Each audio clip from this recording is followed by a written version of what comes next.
The price of cognitive dissonance and delusion.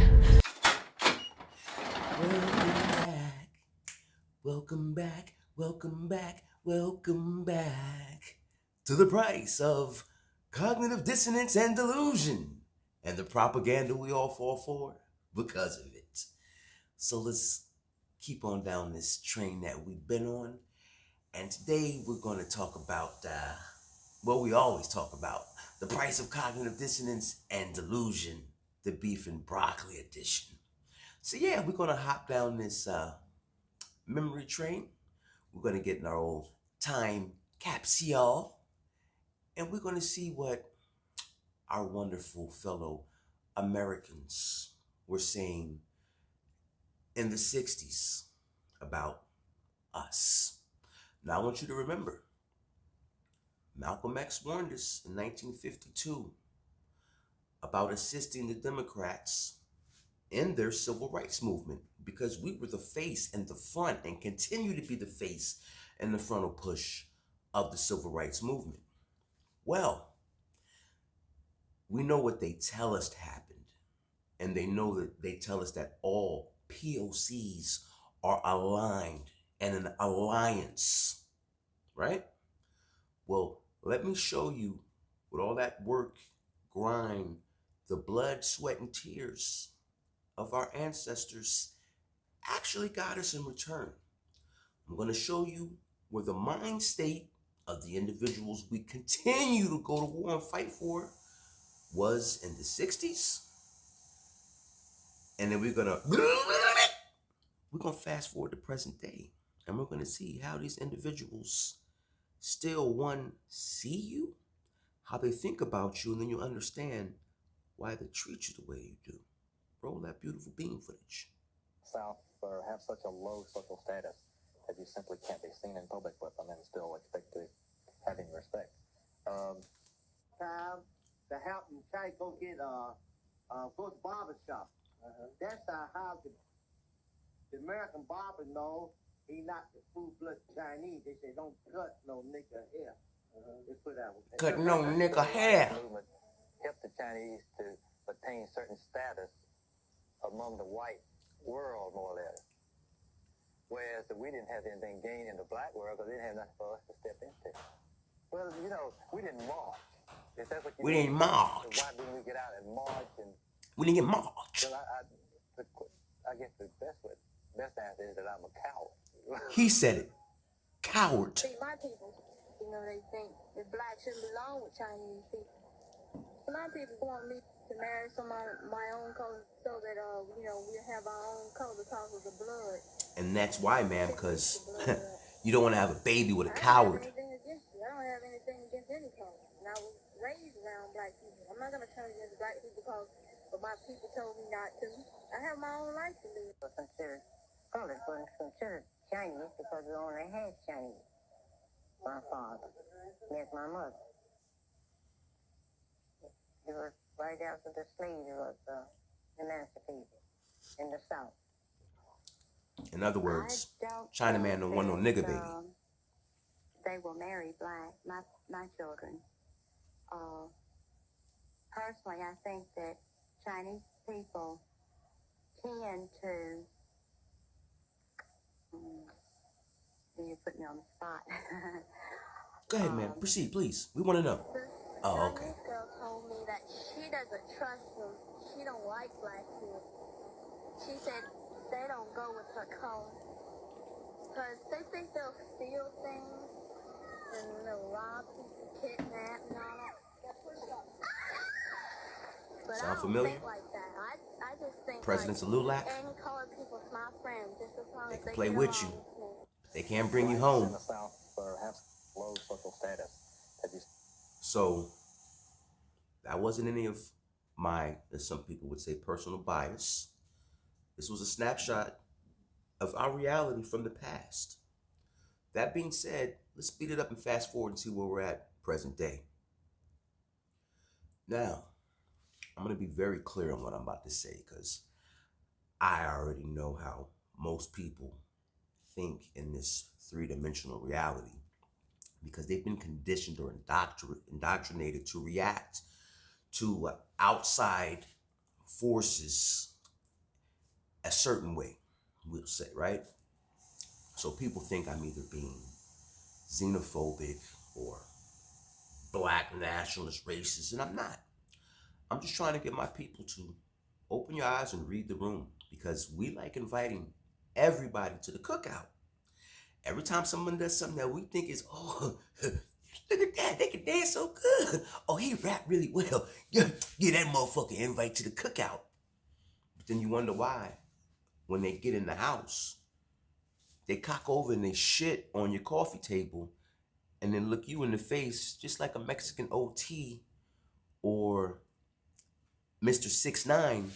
I want a big black dude with a nigger police shirt to come on and tell me I can't say the word nigger. What you gonna do about it? I told Charlamagne to his face, I said, who gonna stop me? I'm gonna keep being me. Born in Brooklyn, and that get me even mad why I'm saying I gotta where I'm from. Who gonna stop me? That's what asked me. Who gonna stop me? I think it's because black people voice their frustration with it. And no, they think they can manipulate people into feeling like they doing something wrong. That's why I said I'm gonna continue to say it, and I'm gonna wait for that big bad wolf to stop me. Cause I'm not gonna stop being me for some politically correct thing. Fuck out of here. I'm not doing that. Yeah, I think and I'm not the nigga police either. Like I got Mexican friends that say nigga more than me. But that's what I'm saying. I'm waiting for the nigga police. Like, I'm waiting for the nigga police to come. Like, I where the nigga police at? I want a big black nigga to come with a nigga police shirt and be like, yo, I don't like you saying nigga, bro. You know what I mean? Who gonna stop me? And I think if Post Malone and all these people with a fucking, you know, they fall under zero pressure. Yeah, well, like, as a black person, what you want us to say? How do you want us to answer that? I'm sorry. No. It's not like what you want us to say? Yo, I'm sorry, It's bro. not like I'm sorry thing. No more. It's just like, yo, when it's my camera. Go ahead. I'm gonna give you the answer you want. I'm sorry, bro. I'm not gonna say it no more. I'm fucked up. Damn, I lost all my endorsements. I lost my fucking bounty commercial. Sorry, I'm never gonna do it again. Fuck out of here. You see how clown that shit is? I'm not doing that, bro. Yeah. Niggas not doing that.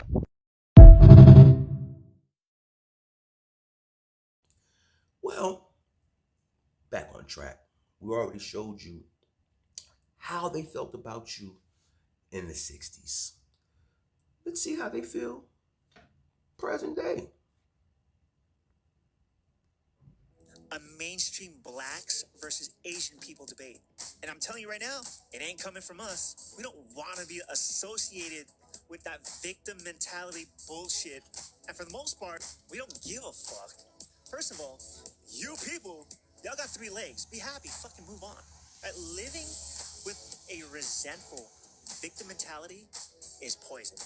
You know, the energy we get from eating rice gets put into raising our families, building legacy, and contributing to a host nation, not destruction and tearing down someone who represents what you perceive as an oppressor. We were raised with humility and shame. Shit happened in history. Shit will happen in the future. Japan got nuked twice, and they love America. You know, acknowledge the past, sure, invest in our future, merit over melanin, and contribution over controversy. I can smell it. A mainstream blacks versus Asian people debate. Merits over melanin. Whatever that actually means. It sounds like a dog whistle to me, because I don't know. I've watched my parents work hard their whole life, and I know I have. And I know what it costs me. Ain't that right? NYU and $11.99. Get on track, Mike. Get on track. But yeah, you heard him. It doesn't matter what happens. Get out of your victim mentality, because the Most High gave you 3 legs. Fetishization. Even Asian men fetishize the so-called size of the black man's penis. So while the NAACP has you out here fighting and marching for these people, And their excuses, because I know a brother told me, and I'm going to throw it up on the screen. He said, we're losing all these DEI jobs. Well, I've shown you my experience with DEI workers. These are your employees, but don't worry about it. I'm going to make sure that all this information gets to the proper place. That's me too. My name is Miss Callum. C-O-L-L-U-M. Don't miss it. Oh, I definitely won't. Thank you so much. These are your employees, but don't worry about it. I'm going to make sure that all this information gets to the proper place. That's me too. My name is Miss Callum. C-O-L-L-U-M. Don't miss it. Oh, I definitely won't. Thank you so much. These are your employees, but don't worry about it. I'm going to make sure that all this information gets to the proper place. That's me too. My name is Miss Callum. C-O-L-L-U-M. Don't miss it. Oh, I definitely won't. Thank you so much. But then I dropped down a rabbit hole to go look up the actual statistics on DEI. The NAACP is, again, they're fighting to save the DEI program, which was just affirmative action 2.0. And if the number one benefactor of affirmative action was white women, who do you think the number one benefactor of DEI is? Ding, ding, ding, ding, ding. Can the NAACP step to the motherfucking front of the stage, please? You dumb niggas. White women.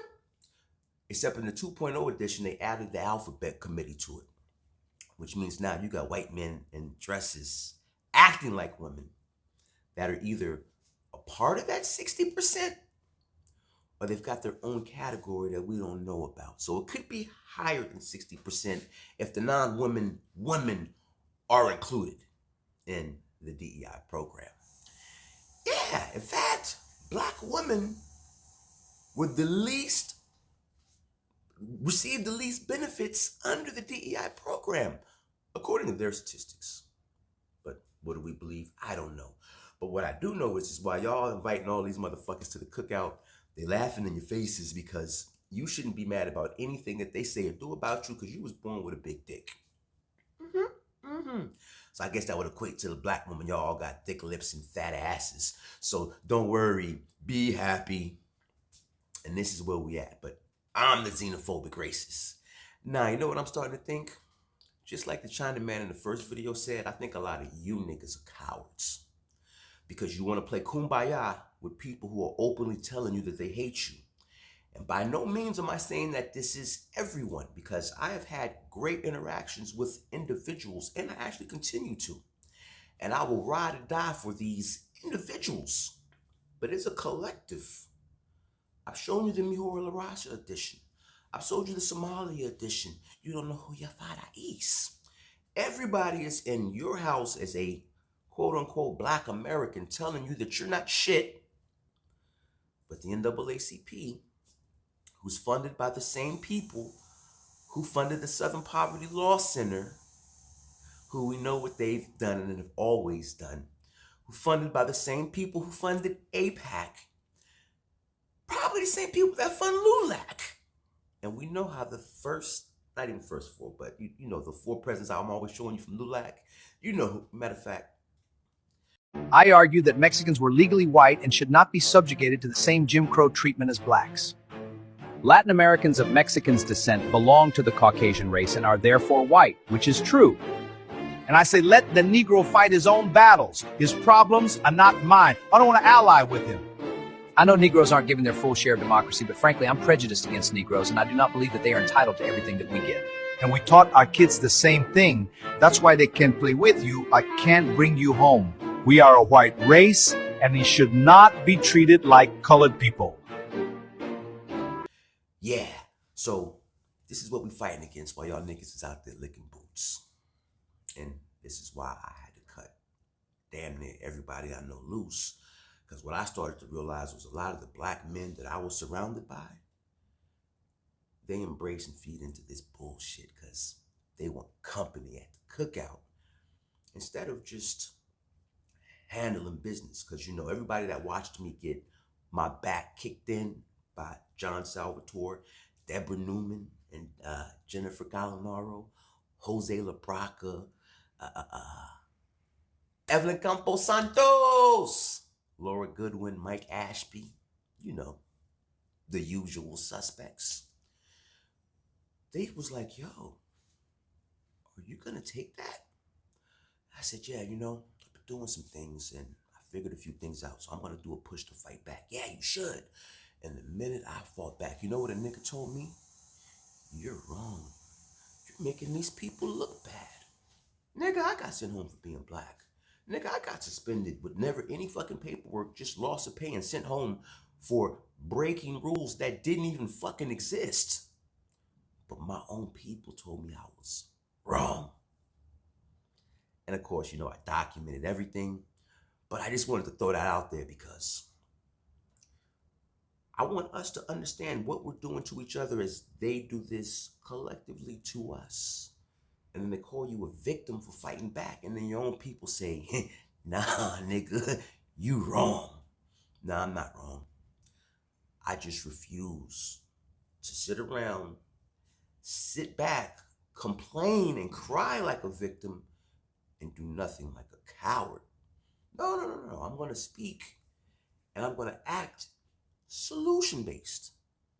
And if the cowards don't like it, that ain't my concern, the issue, and my cross to bear. Dirty, what's your background? You American? Dirty black American? Wait, what? Huh? She just said that. I did. A dirty black American. I sure did. Because that's what y'all are. I had a conversation with my boy literally right before I got here. And then when I got on my phone with my boy, he was like, nah, think about it, Rich. There's plenty of Haitians who say, vieux salope. In Creole, that means like dirty or bad. Black Americans. When we have Frank here, we talk about the word akata. Like, it seems like everybody in the diaspora got specific terminology, detrimental or negative, degrading terminology. For Black Americans. For Black Americans. But I'm Nobody else I'm was that. gonna tell you why, what he said after. And he said, bro, Black Americans have no discipline. I kind of appreciate her saying that because these are conversations that are happening in the background. It's only because we have social media now that a lot of these conversations are coming to the forefront. These are conversations that they be having behind closed doors all the time, and maybe they get too comfortable, and then it slips up when you don't think it's that serious. What's your background? You American? You working. No more money for you. Bye. Go back across the No more money for you. No more money for you. It's lazy. You lazy. No more money for you. They need to know who they talking to. Come in this country. Lazy is crossing the border, begging for money. Oh! Lazy is sitting up here acting like you're an asylum seeker when the only thing you're doing is running to another country, standing on the plight of black people, using our laws, using our plight, using our issues to get ahead. That's lazy. Lazy is sitting up here breaking into abandoned buildings to live in. Members of the NAACP Detroit branch are raising their voices against ICE. They're calling on Congress to halt any additional funding for the Department of Homeland Security. Their message, what's happening across the country can't keep going. This comes as crowds across Metro Detroit gathered today, despite the cold, to protest ICE. This video from Sky 4 outside Apollo Market on West 7 Mile Road, where a large group gathered with people holding signs that say things like ICE out now and defend immigrant families. Amaya Kuznicki is live in the newsroom with reaction on the story. Amaya? Yeah, that's right, guys. A panel of leaders from different backgrounds shared their thoughts on the ICE raids today, comparing what's happening in the U.S. to conditions in third world countries. Take a listen. We have to stand together. We have to stand against China. This is not the America that we came to. Contention in Washington over immigration and customs enforcement is sending ripple effects all the way to Detroit. The losses resonate within families and communities across America. The NAACP is taking a stand, calling out ICE agents' actions across the country and shining a spotlight on the Trump administration. They're urging Congress to reject any more funding for the Department of Homeland Security. They say ICE agents are untrained and not qualified for the job. If we didn't have this, we would not know what we know today. On the other hand, Pastor Lorenzo Sewell, known for being outspoken about politics, stands behind the president and supports the mission of ICE officers. Well, the NAACP, they've done nothing for black people. That's number one. They're using this as a political opportunity. That's number one. Number two, ICE is a federal agency. They're doing their job. Now, have they missed the mark? Well, we all missed the mark, but they're doing their job. They're deporting people who are not here legally. U.S. Homeland Security Secretary Kristi Noem has repeatedly defended ICE officers. In a recent post on X, she said every single day the men and women of DHS law enforcement are out in American cities arresting rapists, murderers, thugs, and pedophiles, despite violent agitators attacking them for doing their jobs. But regardless of what is said on the national scale, members of the NAACP aren't backing down. I'm just concerned about my Latino brothers and sisters as I am about black folk. I'm just concerned about Arab communities as I am about my black folk. We all in this thing. We might have come over here a different way, but we in the same day right now. Now, all other legislation they wanted to bring up, they brought it up and gotten it out of the way, and now they bring up you. And now they bring up you. You put them first and they put you last. Because you're a chump. Anytime you throw your weight behind a political party that controls 2/3 of the government and that party can't keep the promise that it made to you during election time, and you're dumb enough to walk around continuing to identify yourself with that party, you're not only a chump. Yes, although a lot of people think that way, the truth is that 1 out of every 3 Negro families living in cities today owns its own home. That figure comes. So in 1954, 1 out of every 3 black Americans. Yes, although a lot of people think that way, the truth is that 1 out of every 3 Negro families living in cities today owns its own home. That figure comes. So in 1954, 1 out of every 3 black Americans. Yes, although a lot of people think that way, the truth is that 1 out of every 3 Negro families living in cities today owns its own home. That figure comes.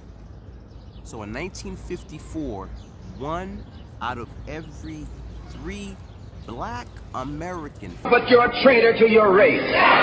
Not only a chump, but you're a traitor to your race. You threw 80% of your votes behind the Democrats that put the Democrats in the White House.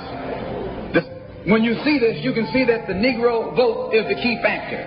And despite the fact that you are in a position to be the determining factor, what do you get out of it? The Democrats have been in Washington, D.C. only because of the Negro vote. They've been down there 4 years. And all other legislation they wanted to bring up, they brought it up and gotten it out of the way, and now they bring up you. What I'm not going to do is get dog walked and then have a fucking kumbaya, let's hold hand sessions while the nigga says to you, well, at least you got a big dick. Konnichiwa. Fuck out of here. Anyways, realize, transparency forces accountability. Keep your eyes to the stars. The head must be on a swivel because we're around demons like this punk half a mo all fucking day. Yeah. I said it. And anybody that got a problem with it, hop down in the comments and speak your piece. But tell me where I lied. Remember, 1952, 1 in 3 black families owned the homes that they lived in. What changed from 52 to 4? I'm from 52 to 62 or 64. One thing. And who funded that one thing that we did for them that allowed all that shit to happen? Think about it. And then you ask yourself, how many black families own the homes they live in now? Y'all stay dangerous out there because it's about to get wicked.